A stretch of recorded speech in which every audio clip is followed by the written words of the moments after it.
You know, salvation comes by the hearing of faith. Therefore, unless you hear the faith of Jesus, you cannot be saved.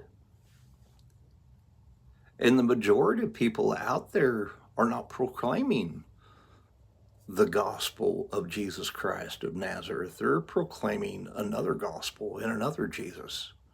I mean, this is what Paul wrote in 2 Corinthians chapter 11, and again he wrote in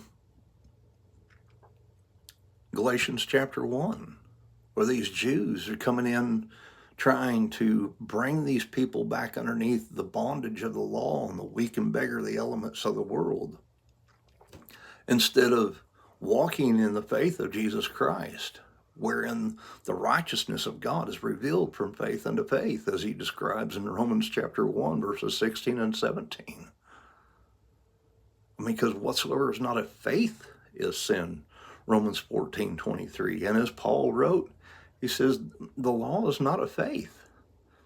You know, in Galatians, I think it's chapter 5 or 6, where he's talking about, you know, where he's, and I think also in Philippians, where he's saying, you know, I attest to you that if you be circumcised, Christ profits you nothing. He says, circumcision availeth nothing, nor uncircumcision availeth anything, but a new creature. And then I think it's Galatians chapter 6, where he's talking about these Jews.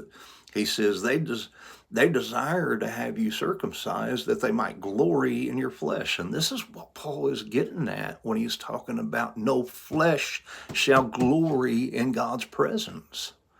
We're talking about outward forms. This is why he said in 2 Corinthians chapter 13, verses 7 and 8, that we don't do what's right to appear approved, for we have no power over the truth, but for the truth.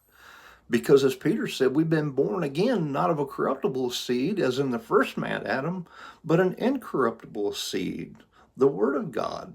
The second man, the last Adam, as Paul describes him in 1 Corinthians 15:45 through 47, who was made a life-giving spirit when he was raised from the dead and seated at the right hand of God.